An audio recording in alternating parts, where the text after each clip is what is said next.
Okay, welcome to the American Institute of Philosophical and Cultural Thought. I'm Randy Oksher, and I'm glad that you guys have come out for the evening. In a moment, I'm going to turn it over to my co-director, Larry Hickman, to introduce the speaker. But for now, the announcement is Buckminster Fuller on Thursday nights up until Thanksgiving. It's all on our website, www.americanphilosophy.net. And so with that, I turn it over to Larry Hickman, Director Emeritus of the Dewey Center for Dewey Studies and co-director of the AIPCT. Okay, thank you. Well, it's a really great pleasure to have colleagues, not only colleagues but friends of, we said 22 years, I think, today. I've been working with Giuseppe, who I know as Pino, and you may ask why that name. Well, Giuseppino, and that's shortened to Pino. So it's a wonderful Italian convention, a wonderful Italian name. It's Joey. So I've been working with these guys for a lot of time, and it's a real pleasure to introduce them this evening. Dr. Giuseppe Spadafora is a full professor in didactics at the University of Calabria. For those of you who don't know, that's a region in the far south of the peninsula of Italy. He taught in 7 Italian universities over the years, also providing many lectures in different foreign universities such as the United States, Spain, Japan, and recently in Mexico. His main research is focused on the epistemological meaning of pedagogy, especially through the work of Giovanni Gentili, a wonderful and very important Italian philosopher. And he's got a book about that thick on Gentili's work. His research takes into consideration also the psychology of the crowd applied to educational issues. He has over 200 publications. In his presentation, Professor Spadafora analyzes the structure of John Dewey's Democracy of Education, which of course was published in 1916, as a crucial synthesis of his broader philosophy. Drawing from various chapters, he demonstrates the organic relation between philosophy-education-democracy as it emerges in a rigorous scheme found in the complete plot of the book. Education in this book is the golden key to understanding the meaning of democracy in John Dewey's thought. Shall I go ahead and introduce our other speakers? Sure, yeah. I'd say go ahead, because we're going to do it all continuously, one question session, you think? I'll also introduce someone who unfortunately is not here this evening, but whose work we will hear. Dr. Teodora Pezzano is Associate Professor of Pedagogy at the University of Calabria. Her research began with a study of ancient Greek and Roman philosophy. In particular, it took its departure from the concept of philia, friendship. And she's gone on to study in particular the early works of John Dewey, especially the reflex arc concept in psychology, as it is linked to educational theory.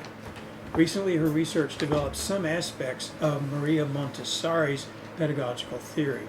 She has over 100 publications and has lectured widely within Italy and beyond. In her presentation, Professor Pezzano analyzes Dewey's work on the ethics of democracy as the fundamental presupposition of his later masterpiece, Democracy in Education. She explains the concept of the individual as a social organism, which is fundamental to the understanding of the later choices that Dewey made in his work.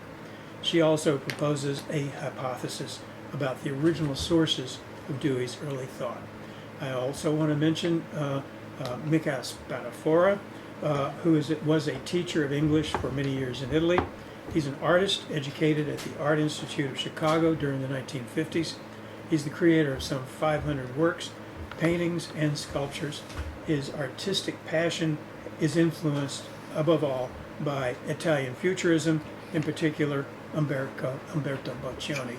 And I owe a particular debt to Mickey, as I know him, because he translated my book, John Dewey's Pragmatic Technology, into Italian. Thank you, Mickey. I owe you one. I owe you many. It was my duty. Okay. And with that, I present Giuseppe Spadafora. Thank you very much. First of all, I want to thank Randy Oxher for having invited us to this institute, which can represent an important proposal to spread high culture and promote the civil development of society. I am honored to be here.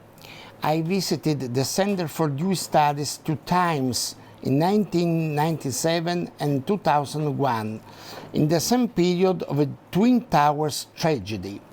After such a long time, my physical aspect has changed, but the interest and the passion for Dewey's thought has always increased.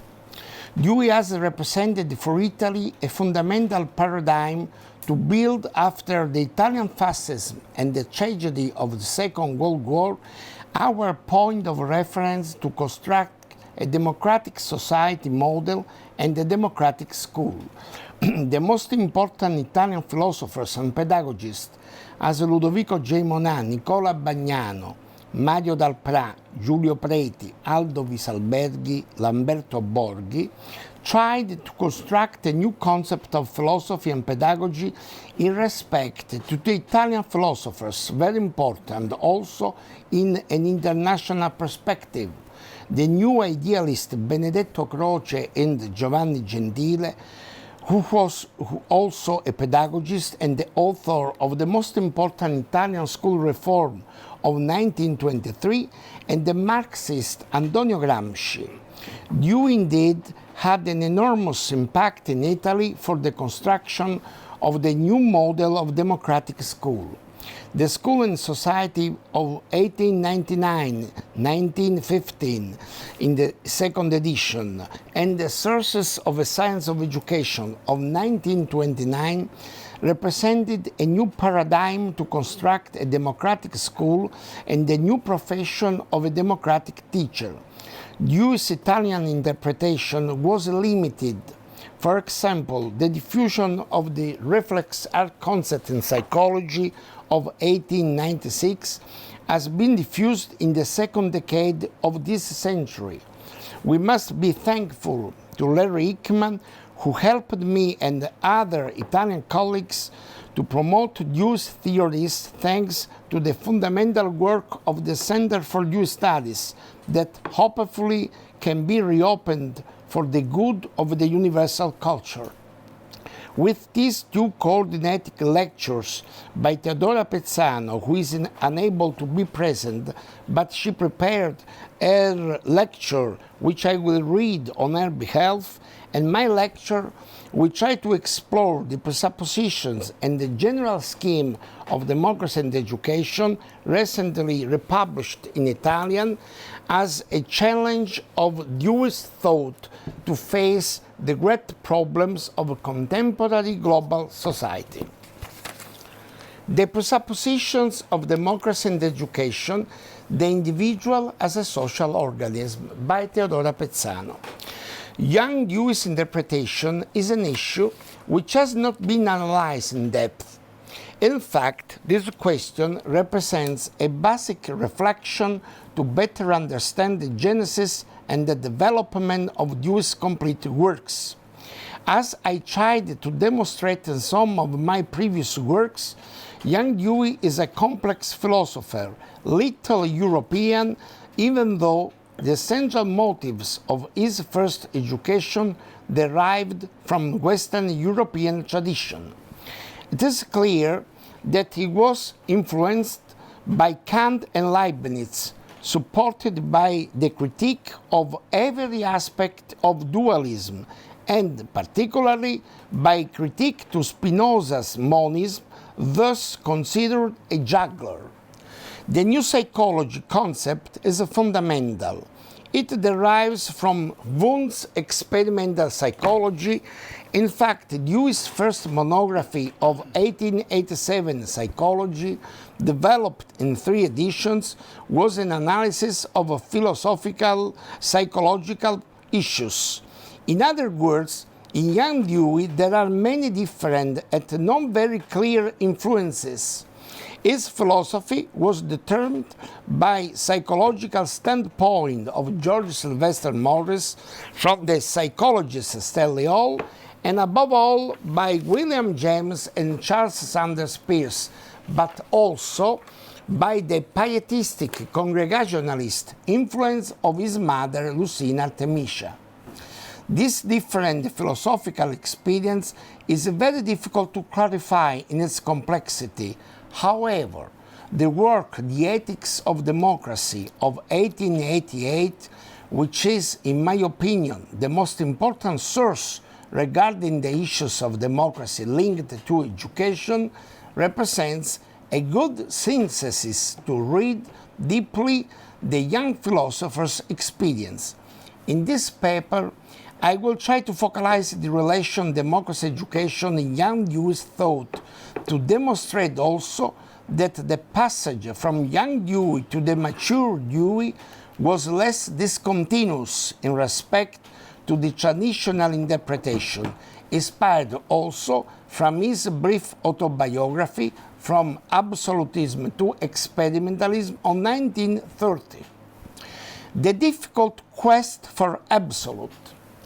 The experience of the young philosopher is fundamental, but not deeply explored. In his brief autobiography of 1930, Dewey affirms that Hegel's thought represents a permanent deposit in his philosophical education. The most important scientific literature analyzes that the development of Dewey's thought is characterized by discontinuity between the Hegelism of the young philosopher and the experimentalism of his mature research. In fact, Dewey's first philosophical experience developed in the high school teaching, Ann Arbor University, Michigan, Minnesota University, and Chicago University, represents the attempt to construct a relationship between the individual and the universal.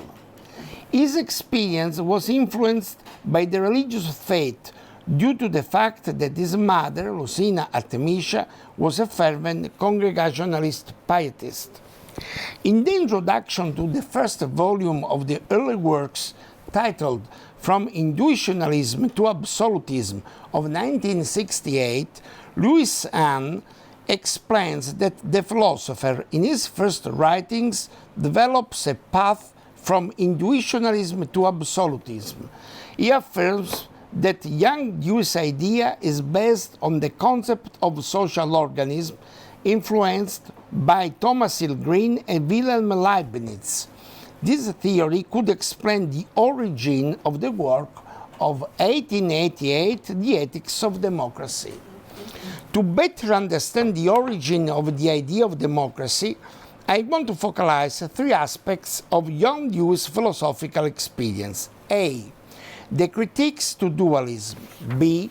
The centrality of Kant's thought, which represents the starting point of his reflections on the relationship between subject and object. C. The interest for the new psychology, which has been developed in the important essay Soul and Body of 1886 on the relationship mind-body and on the centrality of philosophy as a philosophical method. The starting point of the young philosopher is the critiques to the different forms of dualism. The philosophy can be defined as a relationship between subjectivity and objectivity, the link with the tradition of the American transcendentalism and in Kant's philosophy is expressed in this constant research. In fact, it is the reference to Kant which permits the development of Hegelian bacillus, as Westbrook affirms.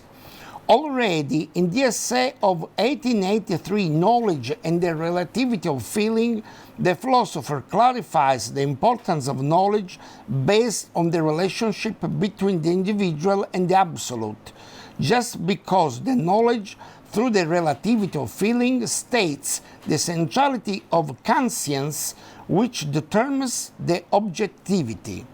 This centrality of Kantians finds in Kant's philosophy a philosophic method which overcomes the concept without meaning of experience in a new concrete thought, in an ever-growing and richer experience.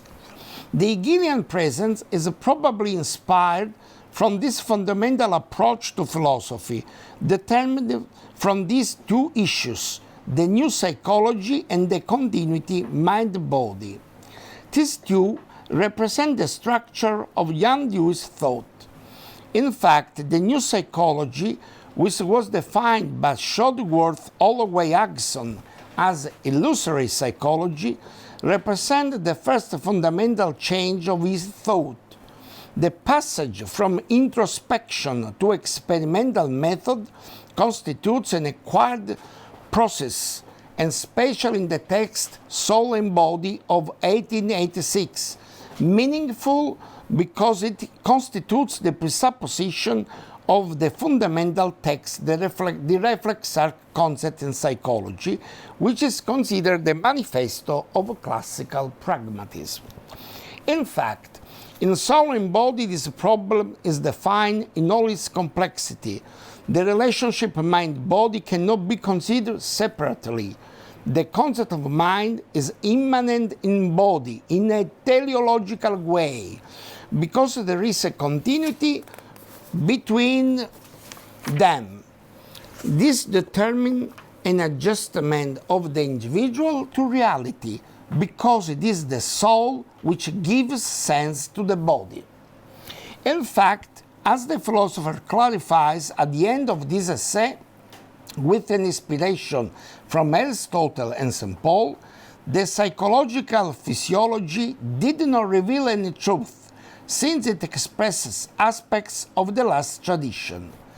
It can only confirm and deepen our insight into the truth divined by Aristotle and declared by St. Paul, and with good reason.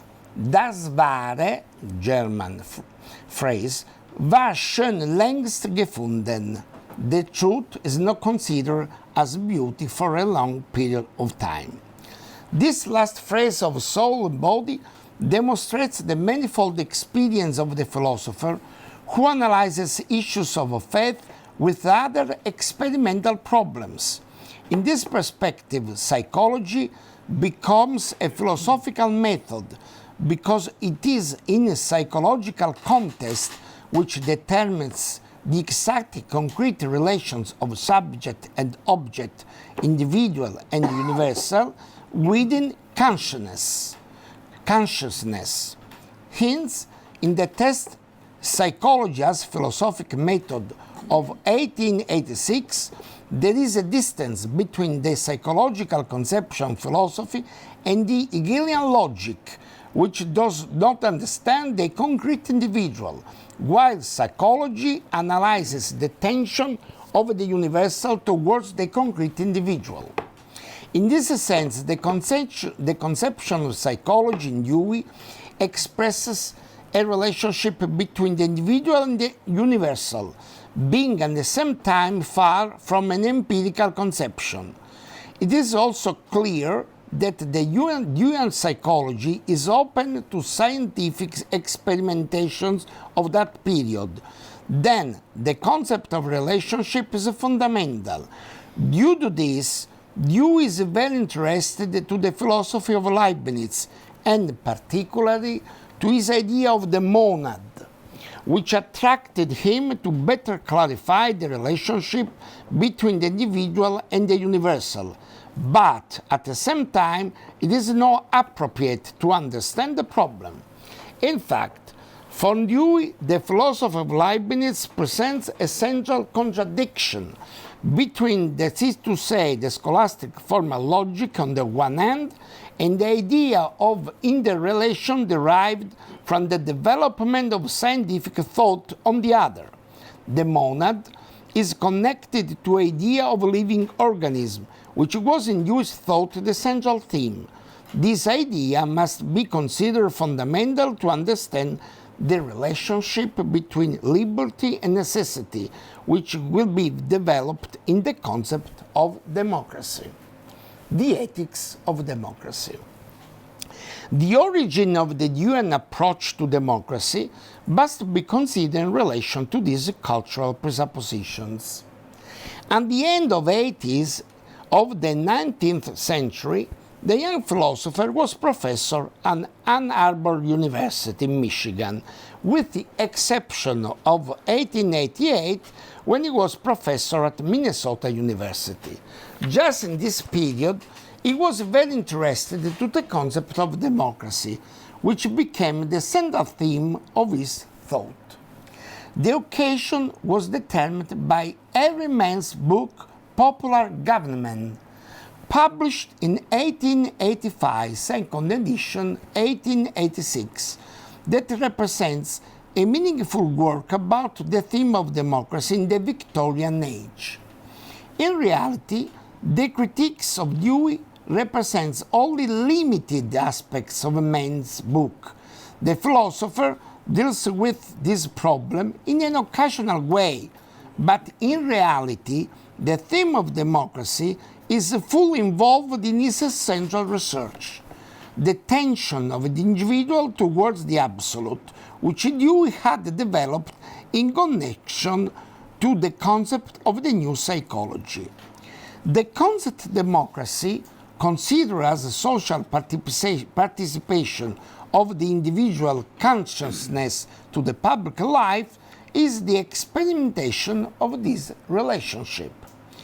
Dewey wants to develop a reflection into the basic conception of the idea of democracy, of which an important expression is the remarkable book of Sir Harry Mann, Popular Government.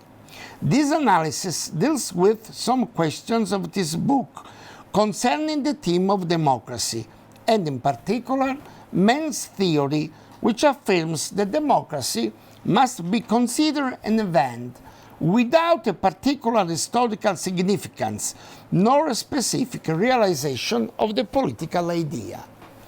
In this view, democracy is considered as a product of innumerable events, and it represents the most unstable form of government, which can generate pathological forms of monarchy and aristocracy. The consequence of democracy, in Mann's opinion, was also anarchy. Dewey focalized on three aspects of Mann's work. A. Democracy is a form of government. B. The government is determined by the relation between the rulers and the governed, referring to the theory of Hobbes and to the analytical school of Bentham and Austin. C. In democracy, the mass governs. In monarchy, the individual. In aristocracy, the elite. Therefore, in Mann's interpretation, it is a quantity and not a quality criterion to govern democracy. Democracy is the rule of the many, of the mass. That is an essential point. Democracy is nothing but a numeral aggregate, a conglomeration of units. Democracy is, accordingly, the most difficult form of government. In Dewey's interpretation, Harry Mann affirms clearly that the free exercise of participation in democracy is limited because it is difficult to understand the will of the mass. This kind of will in democracy is fragmented. Thus, it cannot express neither the will of every citizen nor the entire will of the mass. In this sense, the power in democracy can be expressed not directly, because the specific realization of political decision is tied to the principle of delegation. Considering this, Dewey analyzes three fundamental issues. A. The nature of sovereignty. B. The relationship of the government to the state, and consequently C. The concept of the form of government linked to democracy. First of all, Dewey criticizes the concept of many who govern democracy, referring to Aristotle, who, to define democracy, refers explicitly to the government of many, but to differentiate the proposal of Aristotle from that of every man, Dewey points out that the problems of many doesn't exist.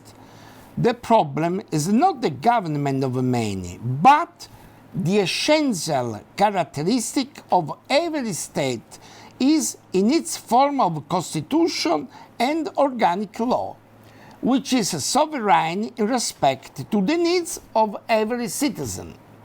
The problem of the mass was already evidenced by Rousseau in his theory of a social contract, theory which considers the individuals as mere individuals until they acquire a social contract. The theory of Rousseau's social contract, refused by men, is considered a device that gives a meaning to the importance of the many, which only with a social contract becomes a political society. According to a fundamental idea of Dewey, the individual can be considered a social organism, which means that the individuals must not be considered social atoms, but they are tied to specific under subjective relations. The meaning of the individual as a social organism is the solution to overcome many's negative interpretation and to clarify Dewey's theoretical effort. This analysis considers the quantitative dimension of democracy, defined as a form of government, expression of quantitative aggregation of the many, so that it's difficult to express the power of the citizen's decision. In this respect, Dewey's theory highlights these aspects when he refers to other two peculiarities of democracy: the individual suffrage, the vote, and the political behavior of the majority in relation to the minority. The quantitative problem of democracy is the platform on which the philosopher builds his theoretical construction. Every individual in the democratic action inevitably involves the other. A vote, in other words, is not an impersonal counting of one. It is a manifestation of some tendency of the social organism through a member of that organism. In this perspective, the dialectic between the majority and minority is an expression of the qualitative meaning of democracy. Considering these premises, the solution is the individual as a social organism. In fact, the problem of democracy as indifferentiated multitude is overcome by the idea that the individual is a social organism, because a mutual relation between the individual and the society exists. Society and individual are organic each other. The individual is a society concentrated. Every citizen is a sovereign. Every man is a priest of God. The central problem of democracy, the individual as a social organism. The individual as a social organism represents a theory which demonstrates how democracy is for Dewey the most stable form of government. In fact, democracy expresses its sovereignty just in the progressive action with society, which permits that every citizen develops his rights according to the principles of liberty, equality, fraternity, solidarity, and the fundamental concept of the pursuit to happiness inspired by the American Declaration of Independence.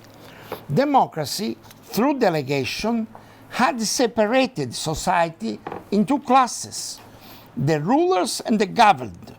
If the conception of the individual is the social organism, It is possible to overcome the dichotomy between the elite and the mass, with the activity of the citizen considered as a social organism. A meaningful relationship exists between the government and the state, because the government must realize the purposes of the state. Government is to the state what language is to the thought. It not only communicates the purposes of the state, but in so doing gives them for the first time articulation. Dewey affirms that democracy is the most stable form of government, and it ties the relationship between rulers and governed. The real value of democracy is to permit the potentialities of every citizen. In the text, Dewey clarifies that democracy can offer something more than other political theories. His reference is James Russell Lowell, who becomes, in this context, an occasional form of inspiration, above all for the idea that democracy is not only a form of government, but it is an aesthetical and spiritual expression. Democracy is a form of government only because it is a form of a moral and spiritual association. Concerning Plato's theory of government, Dewey affirms that Plato's theory stands for an aristocratic form of government, while democracy respects better history because it considered the multitude of masses the center point. In fact, the aristocratic class, according to Plato's theory, limits the possibility for every citizen to manage the public, even if the real distance between democracy and aristocracy is represented by the centrality of the individual. In fact, Dewey affirms that in respect to aristocratic society, which permits to a limited elite to grant social benefits to the people, in democracy, the real advantage is the centrality of an individual who involves in his ethical action the other individual in association. Individuality is the main characteristic of democracy, but this individuality is not quantitative, but it is an expression of the liberty of the individual. It is an individualism of freedom, of responsibility, an initiative to and for an ethical ideal, not an individualism of lawlessness. In one word, democracy means that personality is the first and final reality. Dewey analyzes the centrality of a personality as a condition to realize the paradigm of the French Revolution: liberty, equality, fraternity. In this perspective, Dewey considers the theme of liberty. The individuality must be considered the heart of democracy. Individuality must be considered in democracy personality, since personality accepts the limits of the law and develops it in a complex way. Concerning equality, Dewey affirms that the possibility of every personality is to express himself in democracy. Equality, in short, is the ideal of humanity, an ideal in the consciousness in which democracy lives and moves. Democracy is the ethical representation of the development of every personality in the social and political organization. And Dewey considers the development of each personality in the industrial democracy. Then, the necessities of the industrialization and the trade must be linked to the dimensions of personality, which represent the ethical meaning of democracy. The ethical dimension of the family is important also. In fact, he married Alice Chipman in 1986. In the final part of the essay, Dewey gives value to the ethical dimension of the citizen. The ethics of democracy is a significant change in Dewey's thought in a double perspective. First of all, this test, which derives from an occasional situation, a polemical review to the book of every man, realizes the young philosopher's effort to tie individual consciousness to the universal ideal. The theme of democracy develops two central aspects of the Deweyan philosophy: the individual as a social organism and the centrality of personality in democracy. Consequently, this text opens to the philosopher's choice to deepen the educational problem.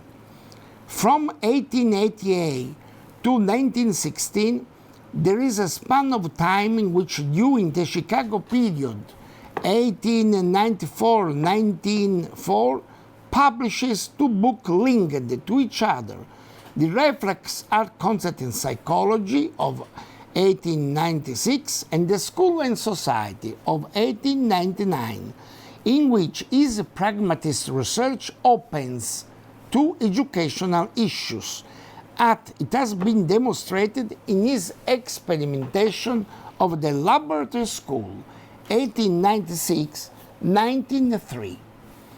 Due to this, the centrality of personality is an expression of the individual's potentiality linked to the embedded powers of the inner personality. It is the concept of the authentic liberty and of the ethical realization of the individual in the industrial democracy. Furthermore, the ethics of democracy, through the centrality of personality, defines the meaning of democracy and the link with education. Only an educated individual can build democracy, and democracy is linked to the individual, who must adapt continuously himself or herself to the change of the environment. For this reason, this test is fundamental to understand democracy and education, and the centrality of education in Dewey's thought was born from his theory of democracy.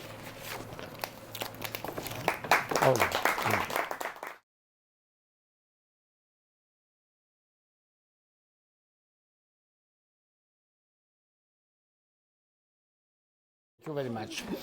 Now, I will start with my paper in continuity with this one. Democracy and education.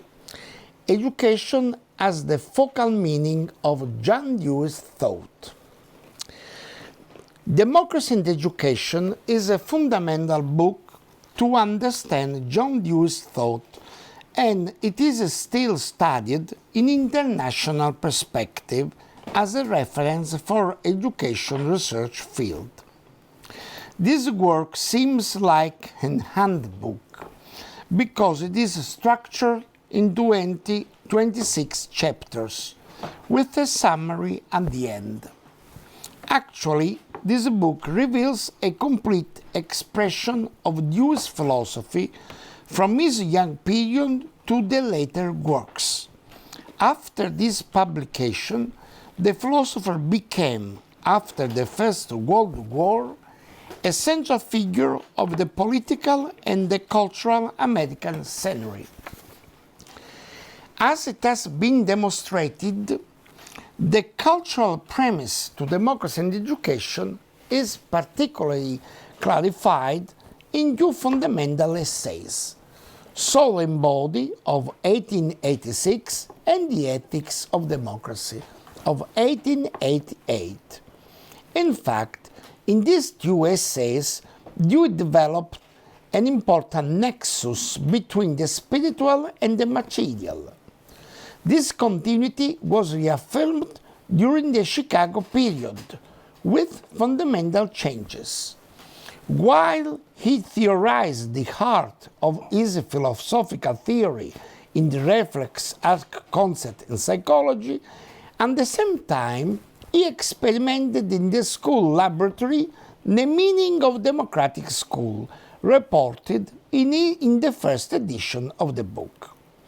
The School and Society of 1899, the second revised edition, was published in 1915, 1 year before Democracy and Education.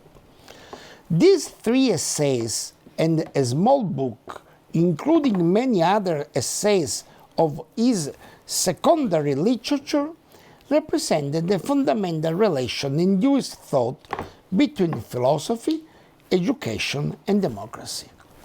Democracy and education is the synthesis of this relation.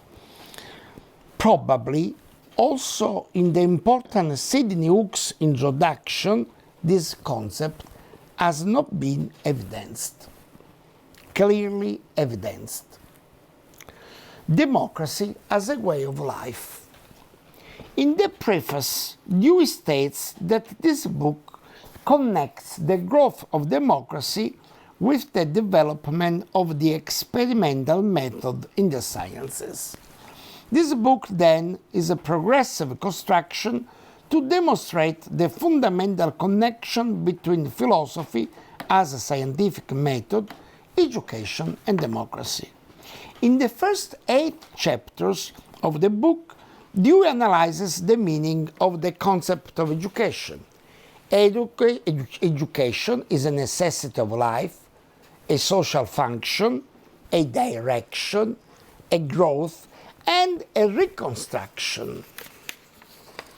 Education is considered a natural phenomenon, as eating, drinking, and reproducing.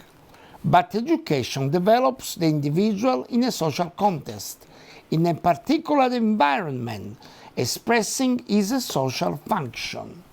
In this sense, the environment promotes or limits the characteristic activities of a living being, and the school must be considered a spatial environment. Direction is the third meaning of education. Above all, it clarifies that every human activity, according to the theory of the reflex arc, must develop a conscious response to the stimulus of the external world. The difference between an adjustment to a physical stimulus and a mental act is that the latter involves response to a thing in its meaning, the former does not. Growth is the fourth meaning of education. It is considered with a double meaning, biological, ontological, and intentional. Growth is the concept as a progressive tension of the individual towards the realization of his personality, as he affirmed in The Ethics of Democracy. Reconstruction is the fifth meaning of education. Reconstruction or reorganization is the added value that individual can offer to the environment. This concept will be fundamental in the book Reconstruction Philosophy of 1920. Education can reconstruct philosophy only if it is applied to the concrete and progressive dimension of the activity of the individual in the experience. Education is a natural phenomenon which determines democracy. It cannot be considered only a political institution, but it is a way of life of the individual in the situation in which he lives. In fact, Dewey considers this possibility a new paradigm of philosophy of education in respect to 3 paradigms of the Western cultural tradition analyzed in the 7th chapter. The Platonic educational philosophy, the individual ideal of the 18th century, and the national and social ideal of the last century. These 3 paradigms do not focalize the central issue of democracy. The real problem of democracy is the educational development of each individual. Democracy is the free expression of individuality in the development of itself, above all in relation with others. Natural development and social efficiency. Education is the expression of freeing the individuality in relation to the endless possibility of discovering the values.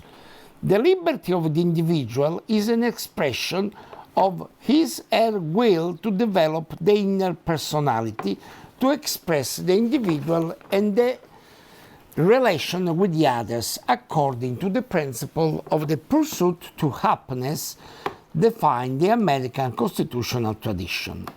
In the 9th chapter, which is in my opinion the most important, Dewey focuses on the problem of the democratic development of the individual. Referring to Rousseau's Emile, Dewey criticizes the Rousseau theory of the natural development. In fact, the educational theory of natural development proposed by Rousseau, very innovative with respect to the traditional idea of the conventional education, represents a theory in which natural development is not a condition for the growth, but it is an end in itself. This is not possible, because Dewey affirms that human development must cast and define its values through a constructive activity of each individual. But the peculiarity of Rousseau's thought, according to Dewey's interpretation, is represented by the theory that every individual is unique and repeatable. Dewey emphasized the issue of the diversity of the individuals, referring to a theory of a scientist of that period, Herbert Donaldson, who puts in evidence the imperfection of the human personality and then the diversity of the educational development of every individual. Another critical aspect is represented by Rousseau's theory, who considered culture and social organization a degenerative consequence of the natural education. Dewey considers the social organization a positive aspect if the environment has been well organized. It is fundamental to organize an environment in which it is possible to provide an environment in which native powers will be put to better uses. The relationship nature-culture is abstract in Rousseau. Therefore, it is necessary to define the concept of social efficiency, which represents the possibility of the individual to negotiate a relationship between nature and culture, between the industrial competence and the capacity in good citizenship. In the broadest sense, social efficiency is nothing less than that socialization of mind which is actively concerned in making experiences more communicable. This dimension of social efficiency develops the idea that each individual can promote his specific individuality, only relationship with the others. Because of this, culture, it is fundamental to construct the experience of the individuals. Dewey develops in the 11th and 12th chapters, as he explained in Experience and the Nature of 1925, second revised edition 1929, but also in the text Art as Experience of 1934. On the active hand, experience is a trying, a meaning which is made explicit in the connected term experiment. On the passive, it is undergoing. The development of the human activity has a meaning only in the experience, which develops itself through the method of intelligence, which is clarified in this chapter and constitutes the meaning of the theory of inquiry. The reflexive thought expresses the doubt on the problematic situation, anticipates a conjecture, a careful examination of the various elements of the situation, a hypothesis to understand the consequences of the action. Thinking within experience implies these different activities just to solve the problem in every situation. Education determines the possible overcoming of every dualism. The concept of social efficiency is fundamental to understand the meaning of democracy as a way of life, because it clarifies the role of the individual in his continuous adjustment to the environment. In fact, the individual in his relationship with the environment faces different dualism: soul and body, thought and matter, interest and rules, which derives from the Cartesian division mind-body, on which William James and John Dewey construct the concept of the reflex arc.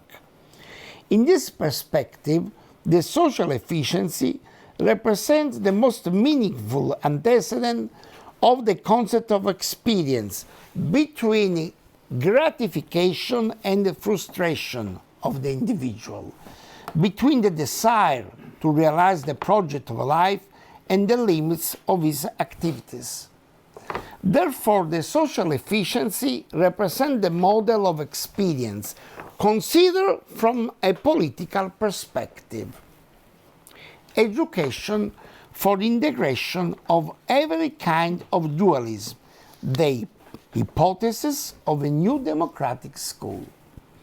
The structure of democracy and education from the 13th to the 21st chapter highlights the central interest for education as a fundamental tool to integrate every form of dualism. In this perspective, Dewey defines a specific model of democratic school, deeper respect to the model in the School and Society of 1899. Education integrates different forms of dualism, which Dewey analyzes: interest and discipline, method and content, play and work, labor and leisure, intellectual and practical studies, naturalism and humanism. The school represents not only the laboratory of democracy, but above all the obliged path to understand the integration of dualism through education. The paradigm of this integration is represented clearly in the 13th chapter.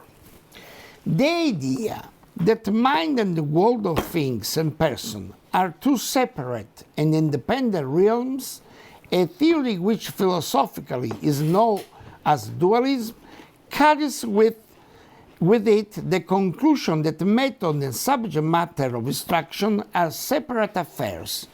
Method is not antithetical to subject matter. It is the effective direction of the subject matter to desired result. There is a continuity between every kind of dualism, but all education can balance this dualism and transform it in a better situation. For this reason, only a model of democratic school can permit the cooperation of diversities to achieve common aims, or, in a better perspective, to improve the social efficiency of every student or citizen. Democracy cannot flourish if it is conceived for the elite. To determine this kind of integration, Dewey establishes for a democratic school the following curriculum: history, geography, and science. In fact, these three disciplines permit to enrich and liberate the more direct and personal conduct of life, and consequently, the associated life of the individuals. Science and technology permit to widen the area of human intercourse. Therefore, education must find an equilibrium between individuality and sociality.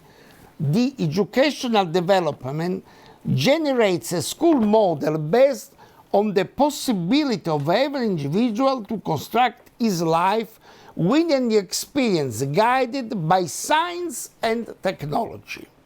In other words, do we understand that only education can determine the adjustment of the individual to the environment, the right equilibrium between the unexpressed potentialities of the individual and the social control? Without education, it's difficult for the individual to find a correct equilibrium between gratification and frustration within experience. Education as the golden key of the Deweyan philosophy. In the last 5 chapters, from the 22nd to 26th, the phenomenological path of democracy and education is consumed. In fact, Dewey also in the 23rd chapter, considered by Sidney Hook distant from the general meaning of the book, highlights the importance of the individual, but a new type of individual. In fact, Dewey states that individuality must be established upon the variation and the unrepeatable singularity. The reference to the 9th chapter is evident. It is the specificity of the individual in the experience that represents the meaning of democracy, and it is based on the diversities which dialogue continuously in the experience to express an adjustment to the environment, and not a revolutionary political transformation. The 23rd chapter thus expresses a deeper meaning of the problem, since individuality can realize itself only if there is an equilibrium between the inner callings to the professional jobs and the continuously changing needs of the labor market. In other words, democracy is a way of life of the individual because she must be educated at the same time as a citizen and worker. The last 3 chapters, 24th, 25th, and 26th, deal with the meaning of philosophy connected to education according to the different significances of education as Dewey represented in the first 8 chapters. Inverted comma. If we are willing to conceive education as the process of forming fundamental disposition, intellectual and emotional, toward the nature of fellow man, philosophy may even be defined as the general theory of education. Philosophy must solve the problems of man, and the only way to achieve this goal is education in its different forms. In particular, in the last 2 chapters, 25th and 26th, gnoseological and moral theories are justified by education. In this perspective, the exempt dualism, rationalism, and empirism, universal and particular, and especially theory and practice, are integrated by education, which represent the golden key to understand the meaning of philosophy. In the last chapter, Dewey clarifies the relation between individuality and sociality. The only way to obtain an equilibrium between individuality and sociality is represented by education. Therefore, if education, this is my opinion, I hope is not too much strong. Therefore, if education is a natural phenomenon, consequently, democracy is a way of life. Thus, in my opinion, democracy also must be considered a natural phenomenon by Dewey. In this perspective, the particularity of Dewey's philosophical approach is the organic connection between philosophy, education, democracy. The individual, unique and repeatable, must develop its potentialities within the laws and the social rules, and above all within democracy, which must be considered an educative experience, as the philosopher clarified in Experience and Education of 1938. In conclusion, democracy and education represent not only the highest point of reference of a universal pedagogy, but a profound explanation of Dewey's philosophical project. Indeed, Dewey's organic pragmatism instrumentalism, based on the discovery of an epistemological equilibrium between the subject and the object, was demonstrated during his extended work from the reflex art concept of 1896 to Experience and the Nature of 1929, from Logic, the Theory of Inquiry of 1938 and Theory of Valuation 1939, to Knowing and the Know, written with Arthur Bentley, of 1946. His philosophy has been very often characterized by the relation of philosophy, education, democracy. Democracy and education is a test which orients the future choices of the philosopher and his political engagement as a global intellectual to project a universal democracy to apply in every religious political context in the world. The heritage of this book is fundamental for our age. Democracy is a natural phenomenon. It must be spread itself not with a necessary war, as Dewey theorized in the polemical debate with his beloved disciple Randolph Bourne in 1915, but with humanistic technology and education regulative principles, as Larry Mickman taught us with his fundamental work. Beauty can save the world only if education and democracy permit it. Thank you.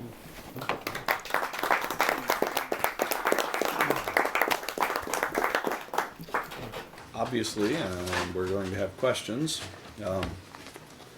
One of the things that I've really enjoyed about the last couple of days is I say something to Pino, Pino answers me, Michael explains that, as a matter of fact, I asked something different. They have an argument, and then one of the two of them answers me. That is what's going to now happen, because moving from English to Italian is an art, not a science, and so Michael may need to help us in this process. That said, I have a number of questions, but I'm going to let somebody else go You will first. limit yourself. Yeah. Is it a Rousseau question? No, you have one question. No. I have a number of questions, but I'm not going to ask any of them unless you guys draw them out of me, because I know you're dying to know. But no. So if I may, sorry, you were first. My question is very basic, actually. So you said that both education and democracy are natural phenomena. Yes. Yes. So in That's the what, big one, isn't it? In what meaning do you use the word natural? Is it natural as opposed to cultural? What meaning? Yes. In what meaning do you use natural here? I think there is, this is my opinion, okay, a connection between the concept of the education as a necessity of life and the democracy. Because I think the idea of Dewey is to demonstrate the that the education is a natural phenomenon, but you are right, the education must be determined by culture. Anyway, the education is a natural phenomenon because it's based, in my opinion, I am also a pedagogist, on the possibility to develop the potentialities of every individual. Dewey affirms the embedded powers. And this project derives, I think, also from the ethics of democracy, with the concept of personality, of the centrality of personality. My opinion is that with this question, the education is natural because permits two great characteristics. The first, the potentialities of every individual. The second, the natural association with the other individual. This is the most important paradigm because respect to the paradigm of the Homo homini lupus of Hobbes and the paradigm of the struggle for life of Darwin, who influenced Dewey, I think democracy is the only form of government that permits this two possibility, the expression of the individual and the relation with other individuals. The association with other individuals is natural. For that, I suppose, Dewey defend the war interview of the United States in the First World War against Randolph Bourne, who was one of the most important disciples of that period. And this is important because you must defend with the force the democracy, because democracy is a natural possibility of expression of the individual and of expression of the relationship between the individual. I think there is another problem. This idea could be very abstract because democracy is determined by economical laws. Democracy is determined by the motivation for the power to dominate the other. Also in the relationship, Foucault taught us, is fundamental the power. But I think in Dewey there is this openness. For that, I think, this is my idea, I don't know, in the American studies there is a separation between pedagogy and philosophy. I think, this is my idea, is not correct. Why Dewey was so interested in education? Also Giovanni Gentile, who studied when I was very, very, very young, tried this connection, but Giovanni Gentile is an idealist, a new idealist. He remains in the thought.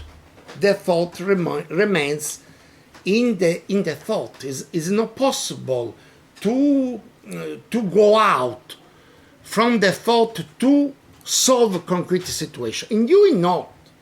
In Dewey, the only possibility to construct the logic is to understand how the education can solve the human problems. How is it possible to change the life of man? With science and technology. Dewey was very interested in these two problems, but with education. Then this is my idea. There is this connection. This connection is fundamental and determines also democracy. There are three categories, in my opinion, of course: philosophy, education, democracy. Democracy is not exceptional. In fact, the analysis of the ethics of democracy of 1888, which was more technical about delegation, about sovereignty, the governor of money, of many, sorry for my English, of the many, in a certain sense, the government of money is the same. A bad mistake. I think is linked to this problem. During his work, Dewey understood that education is the golden key to understand his philosophy. In my opinion, this is my opinion, democracy and education is the turning point of his philosophy, because in this book he theorized the possibility to construct the system of instrumentalism, of the tool, the concept of a tool, just to solve the problems. And education is fundamental. I think, sometimes I think, what can be the possibility to expand Dewey's theory in our contemporary scenery? This is sometimes I think there is a problem, because Dewey, in my opinion, doesn't analyze very well that the perspective of individuality depends on the event, of the unexpected event.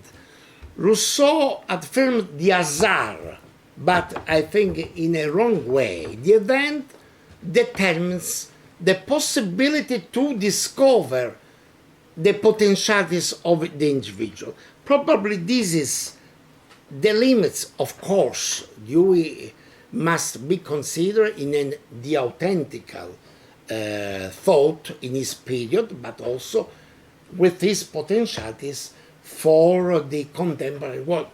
In other words, also Rorty's interpretation, I think, Larry has demonstrated, I think is not, in my opinion, of course, a correct interpretation. Dewey is a postmodernist, I think. It's Post. It's a post. This is my opinion, but it's important. It's also important. Then I think education is a natural phenomenon. Democracy is a natural phenomenon. We must understand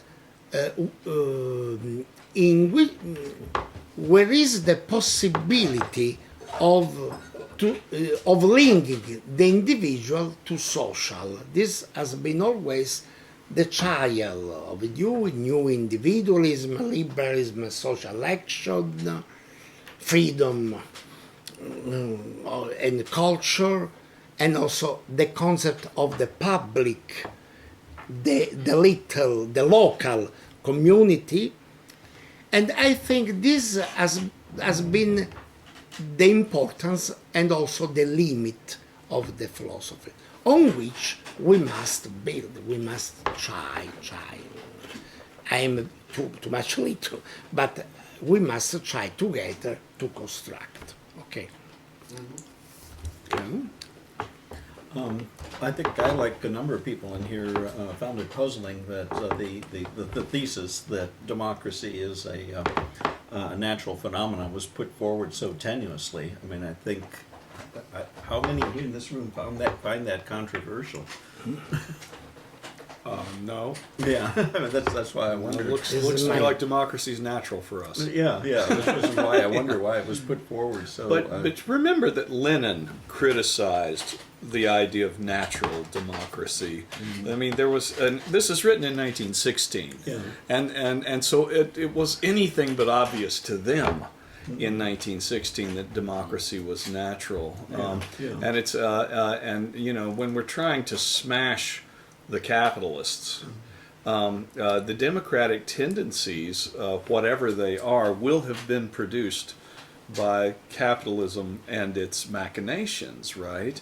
And so people think that so your left-wing communists, in other words, socialists and opportunists and everybody who's running with the bourgeoisie, will think they're being naturally democratic, and that's what Lenin says. He criticizes Dewey explicitly on this. They're being naturally democratic when in fact they're being manipulated by opportunists and the running dogs of the bourgeoisie and all of that. What do you think about that? But now, maybe but, not. I mean, this group isn't a Leninist cell. I mean, No, we're breathing. But it's 1916. Dewey air It's right 1916. Yeah. I mean, but it when seems he's to me another saying way to go at it is simply to understand, first of all, democracy as the application of scientific experimental method to the problems of society, and scientific method in turn is modeled upon Dewey's understanding of evolutionary science as the intelligent directing of the evolutionary process. And so it seems to me from that, the conclusion that democracy is a natural process seems obvious for any Deweyan. I think, this is my opinion, democracy is natural because it's more convenient for an individual to construct a relation, a positive relation, respect a competitive and destructive relation. You can affirm why the wars, you can affirm why the violence, you can affirm all these correct expression. But I think that the idea of Dewey is to construct with education this possibility. The education, there is a phrase, because Dewey is fundamental in his secondary literature. Education has a cosmic dimension, because without education you can't live. I think also science and technology, also atomic bomb. So thank you. I think it's a boom too. boom. I don't know, boom. That's how it goes. Defend me. Fine line. I think there are degenerative consequences of human project, but I think the base of democracy is to be natural. The base of democracy is to be natural because the association, the cooperative learning, all form of didactics today. There is a great problem in pedagogy. What is today the democratic school? Can we refer to Dewey, or we must go? Of course, we must go beyond Dewey, but we must refer also Dewey. But the concept of education in Dewey is based on these two principles: the possibility to develop the potentialities, the embedded powers, and the possibility to create a relation. We have today, I am a pedagogist. We say in Italian or in other European language, pedagogist, no philosopher education. I prefer to say in this way. Today we have two important categories in education, which are trying to change the school, the way of teaching, the competence and the inclusion. These two categories. The competence derives from scholar, French, Belgian, and from in Europe there is this essential idea. This idea derives from Dewey, arc reflex, not from Piaget. Because arc reflex, the arc reflex concept, what is the possibility to solve the problems in a particular situation. Okay? And this is first idea that means that you must develop your potentialities. That means that during the education you change continuously and you are diverse each other. This is the democracy in the school and the democracy in the life. Randall is very different from me, and it must be in this, okay? And the second category is inclusion. Today, in Europe, there is this idea. Competence and inclusion, also in Canada, also in Ontario, because it is very influenced by French pedagogy, also in Canada. But what is inclusion? Is the idea of Dewey. Inclusion means that in a classroom, you are the high achiever, you are a disabled person, you are a normal person, you are a migrant, you are many diversities. You must determine that each can develop his potentialities and each individual can cooperate. This is inclusion. Probably is an utopia, but it is the real idea of Dewey. If we don't consider democracy a natural phenomenon, could you imagine the possibility of an inclusion? And today this is the real problem. If today we have these two important questions, the ecological problem and the migrants problem. Migrants depends also from the logic of international capitalism, international economy. How can we change this situation without education? But we must demonstrate that democracy is natural, because it is the only way. As you had affirmed in the ethics of democracy, democracy is the most stable form of governance because it's based on the personality. The ethics of democracy, this was the origin. In democracy and education, this problem, I think, is clarified. And also is very clarified. You have affirmed that philosophy is a general theory of education, because philosophy must solve the problems, and only education must solve the problem. Of course, this is my opinion. I know also in the United States study this separation between the study of philosophy and the study of education, and also the study of politics.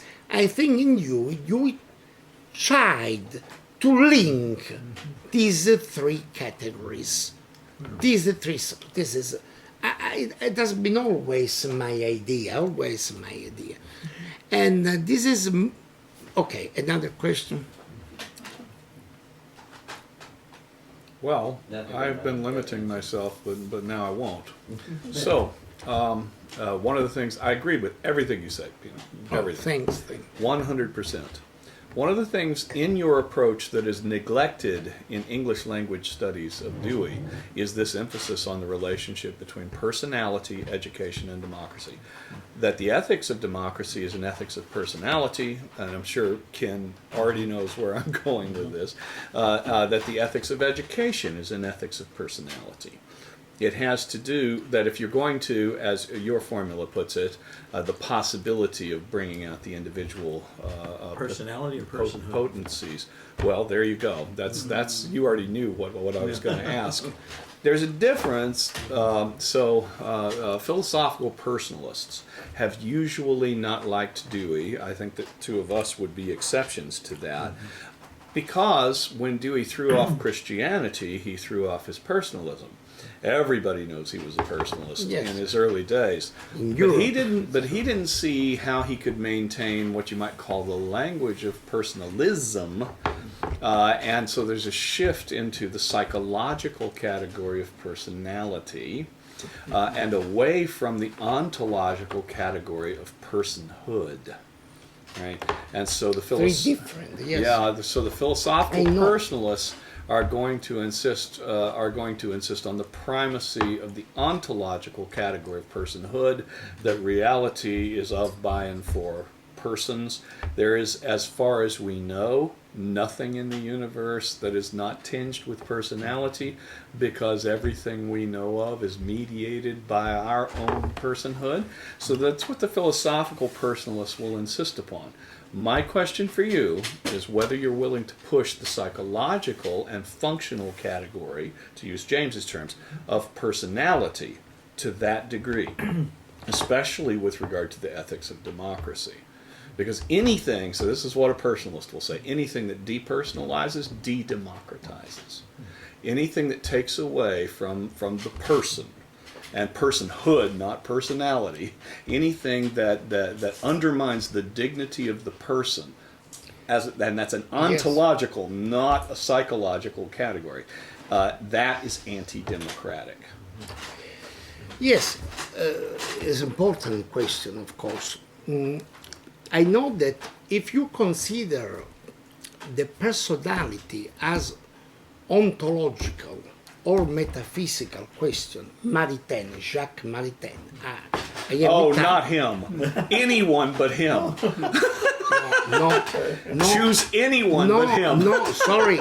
It's important because in Europe, the worst personalist. No, it's important because I know he is. No, it's important because in Europe, the category of Catholic question is determined from this concept of personality. Unless you're a Schillerian, in which case Jacques Maritain is your deep and fundamental enemy.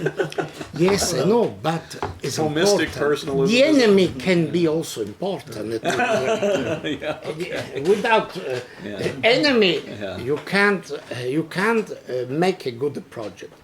I think, according to this mainstream, the problem is, for me, the person can have this ontological dimension, but in Dewey it is very clear that the person is in transaction with the environment. In transaction with the environment. It's not a problem for anyone but Maritain. My first discussion with Larry is this. In Italy, we thought that this transaction was a mature question in Dewey. The transaction was, from the reflex arcs, the first question in Dewey. Okay? Mm-hmm. I think is this balance between personality, which grows ontological or biological, there are differences, and intentionally. Mm-hmm.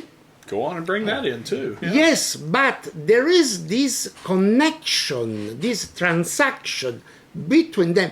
This is the difference between American philosophy and European philosophy. For that, I think, while I think the best heritage we had from pragmatism is the importance of science to give meaning to the life of a personality. In Europe, there is this limit of personality, Heidegger,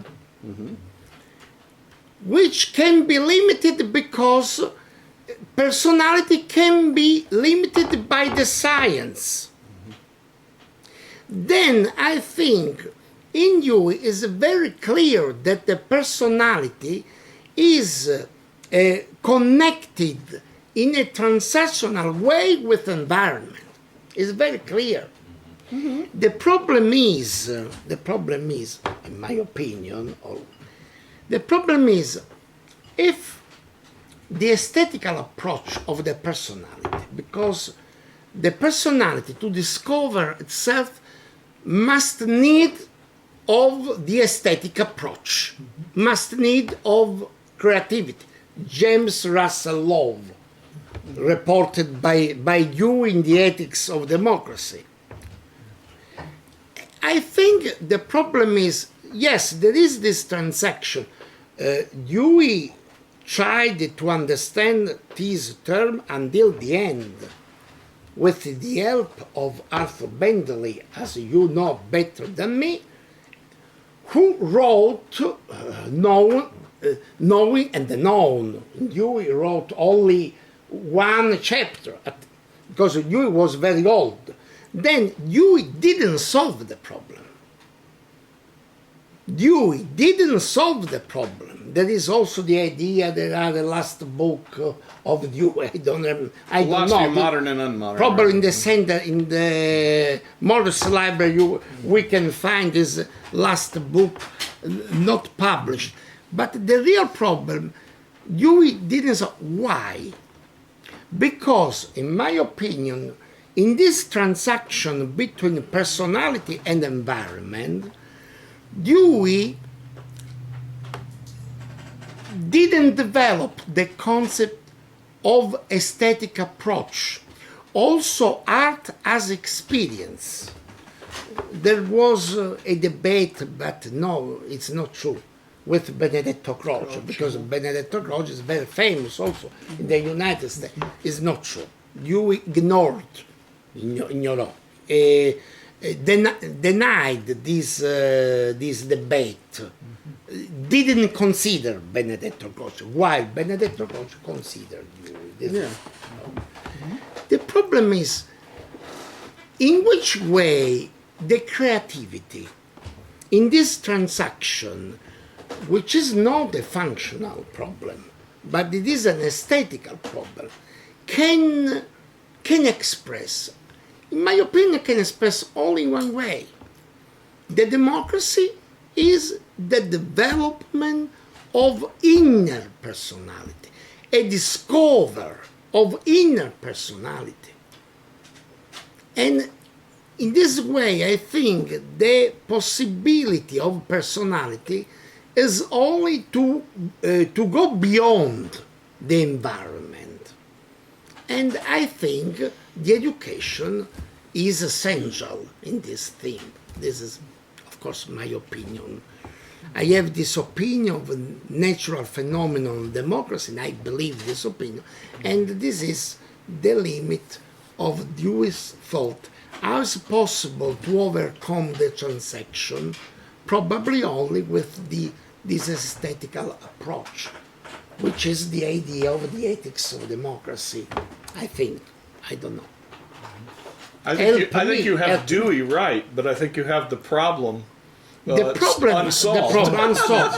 The problem is unsolved, even though you got Dewey right. The problem. Yeah. There is another problem. I think that could interest the American scholarship, because Larry knows this problem. In Italy, the most important book of Dewey was this little book, The Sources of the Science of Education, of 1929. When I met for the first time Larry explained me that the fundamental book of Dewey was the reflex arc concept.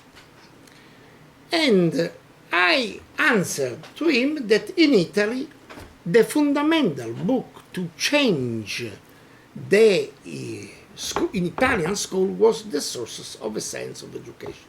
And Larry answered me, we don't know very well this book. Do you remember? We don't know. Because it's a little book. It's a little teeny book. Very little book. It's red. I'm trying to. In Italy, it's a fundamental. Why? Why? It was translated. This is a new. This is a new. No, Because it's red. because an important, probably the most important scholar of Dewey, Aldo Wieselberg in Italy, construct with this little book the idea that education can be considered a science, because Giovanni Gentile considered the pedagogy philosophy, absorbed by philosophy. In this book, Dewey affirmed at the end, in the brief conclusion, it's not possible to construct a science of education because education is a spiral. Spiral is a metaphor used also by Piaget. Then you can't construct a science of education. But this book was very famous because you affirmed that education, a science of education, is determined by different sources which focalize education. And these sources are fundamental because they are applied by the teacher, who must be considered an investigator. And the teacher must solve the problems of every student. With this idea, we construct in Italy, not in French, in which there is also this problem of sciences of education, just in it, we construct the democracy. Because the democracy, what is in the school? That the teacher must follow every student and must transform the problems of learning of every student with the science of education. And this paradigm is fundamental. I think that the real meaning of this book, and I return to the problem, when Dewey affirmed there are two theories important in this book. The first theory is educational act is wider than science. That means, in practice, the science is transformed. And you can understand the gap between theory and practice. But the second, very fundamental, I remember I'm 64, I'm not very young, when I talked about this problem with Aldo Wieselberg, who was the most important scholar of Dewey. Education includes science in itself, and the book includes, is written in italics, is emphasized. The problem, what is? The education can solve the problems, but only with the help of the science. This is the real meaning, and is the real meaning if you connect this idea with the introduction to the second edition of Experience and Nature. This morning I have an emotion because I read the writing of Dewey on this introduction. The handwriting. The handwritten version. And yes. here is a notion in Morris Library. The problem is, in this book, the real problem is the education. It's a natural phenomenon. Democracy is a natural phenomenon. The science can promote the improving of this natural phenomenon. This is, for me, is fundamental, this conception. I am trying to write this book just to demonstrate this. But this demonstrates, first, Dewey, in my opinion, my humble opinion, didn't solve the problem of transaction until the end. Second, Dewey, the real problem of Dewey, how he can construct a new individualism, new type of individualism, linked to the social. I think he didn't solve. Also, there is the new individualism after the big crash of capitalism, but I think he didn't solve. Anyway, I think this is, I think Larry and the other important, Schuch, you, other, Fesmir, their work is fundamental in this direction, is the most contemporary thought in our epoch. Because he established the democracy as a way of life, and it considers fundamental the science to solve the ecological problem, to solve the migrants problem, to solve every problem. In this way, I think it's important to relaunch Dewey. This is my humble idea. It's important that Carbondale University has the consciousness of this importance in the world. And I think it's important that the United States can give a new message of democracy through Dewey's thought. This is my last reflection. And, Okay. and with that, thank you, Pino. Thank you. Sorry for my English.